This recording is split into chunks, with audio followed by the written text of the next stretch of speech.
조금 전 한덕수 총리 주재 국무회의에서 해병대원 특검법 제2요구안이 의결됐습니다.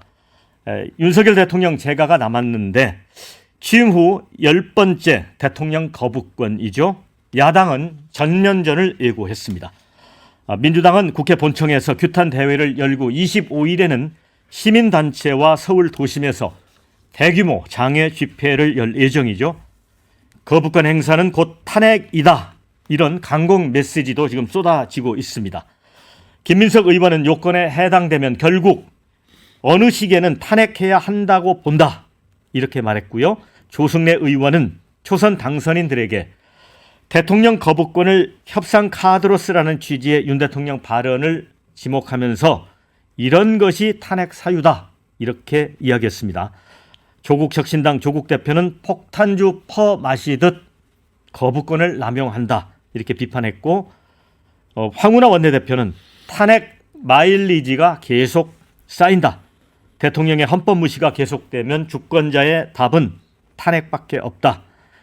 자, 22대 국회 열리기도 전에 이제 전운이 고조되는 형국입니다. 자, 김영규 의원님. 네. 이거 이제 민주당은 만약에 이게 이제 대통령이 재가를 하고 나면 다시 이제 20대 국회에서 1호 법안을 재추진하겠다는 거잖아요. 네. 그런데 왜 이런 선택을 할까요? 글쎄 뭐 민주당은 솔직히 말해서 이번 총선 전까지는 탄핵이라는 단어를 올리는 건 굉장히 조심스러워한 게 사실입니다. 그런데 이제 이번 총선에 나름대로 어떤 그 뭐라좀 180석 가까운 의석을 얻고 그러다 보니까 탄핵 열풍이라든지 또 대통령께서 2주년 기자회견 당시에도 애둘러서 제2요구권에 대한 얘기, 즉 말하자면 공수처 수사 기다려보자. 이제 공수처 수사 끝나면 내가 미진하면 나라도 뭐 특검하자고 주장하겠다 이렇게 말씀하심으로써 이미 이러한 사항은 예정됐다. 저는 그렇게 보여지고요. 또 더군다나 이제 이 민주당이 보니까 조국 혁신당과의 보이지 않는 상호 견제 또 더 강성으로 치닫는 엑셀레이팅이 있다고 보이지다 보니까 시민사회와 더불어서 조금 더 이런 강경 모드로 가는 거 아닌가 그렇게 보여집니다. 네. 근데 추경호 원내대표는 바이든 대통령도 11번 거부권을 행사한 바 있고 거부권 행사했다고 해서 탄핵을 거론하지는 않았다라고.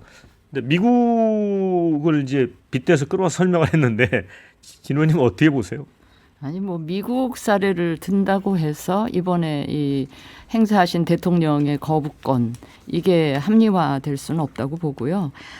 뭐 이 최수근 해병 특검법에 대해서 거부권 행사할 거라는 거는 뭐 모든 분들이 다 이렇게 예상하고 있는 수순이었긴 했습니다만 막상 이런 방식으로 제2요구권이 의결이 되다 보니 저는 뭐 아주 매우 유감스럽다는 말씀을 드리지 않을 수가 없고요. 제의 요구를 하더라도 대통령 본인이 왜 이거를 거부할 수밖에 없는지를 소상히 좀 국민들 앞에 직접 육성으로 설명을 하시면서 좀 동의를 구하는 그런 과정이라도 밟았어야 되는 거 아닌가 싶은 생각이 들어서 다시 한번 대통령께서 후보 시절에 참모 뒤에 숨지 않겠다고 하셨던 말씀을 떠올리지 않을 수가 없습니다. 그리고 탄핵을 이제 뭐 야권에서는 이제 노골적으로 이야기를 하고 있는데 아마 야당 쪽에서 탄핵을 아주 대놓고 이렇게 이야기를 하는 데에는 이 최혜병 특검법에 대한 국민 여론이 거의 3분의 2가 필요하다고 생각을 하고 계시기 때문에 아마 이제 그런 여론도 감안하고 해서 이렇게 강하게 나가는 게 아닌가 싶은 생각이 듭니다. 네. 네. 자, 김수수 단장님 이제 뭐 대규모 이제 장애 집회까지 가게 되면 앞서 이제 탄핵이라는 말을 이제 야권에서 이제 계속 꺼내고 있잖아요. 이제 여기에 불이 붙을 가능성도 있잖아요. 네, 그렇습니다. 분위기는 아마 이제 25일이 주말이니까 그때 최대한 시민사회와 함께 이 부분을 문제 제기할 거고 그리고 28일경 이제 본회의에서 다시 한번 시도할 건데 지금 현재는 좀 뭐 17석 정도의 차가 여야가 있다고 하는데 뭐 여야 이제 떨어진 사람을 치면 50명이 넘는단 말입니다. 예.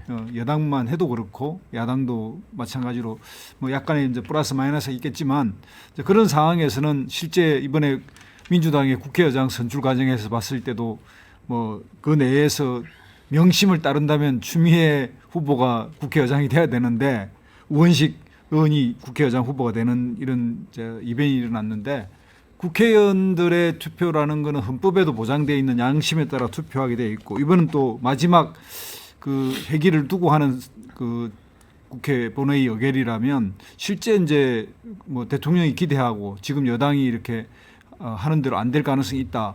그래서 뭐 국민의힘 같은 경우에는 만약에 이제 전부 그 회의장을 벗어나는 회의장을 나가버리는 뭐 이런 또 전략을 쓸지는 모르겠는데 그것조차도 국민에 대해서는 이게 뭐 올바른 자세가 아니라고 보고 그래서 그것도 함부로 쓰기 힘들 겁니다. 그래서 이제 그런 전반을 보면 이번 이 윤석열 대통령의 거부권 행사를 하는 이거는 제가 정치적으로 봐도 그렇게 바람직해 보이지도 않고 또 좀 있으면 다시 이제 새로 개헌하면 그게 또 1호 법안으로 올라올 것이고 그러면 이제 8석밖에 안 남은 상태에서 여야가 다시 격렬하게 국회에서 이렇게 충돌하는 모습 이런 것도 바람직하지 않고요. 그래서 대통령이 이번에 이 문제를 좀 더 여야의 협치의 소재로 그리고 본인이 이 부분에 대해서 국민들이 다 이게 뭔가 이 대통령실이 관여되어 있다는 걸 알고 있는 상태에서 좀 더 본인이 이렇게 한 발짝 성찰하는 모습으로 수용했으면 어땠을까 싶은데 참 그런 모든 면에서 아쉽죠.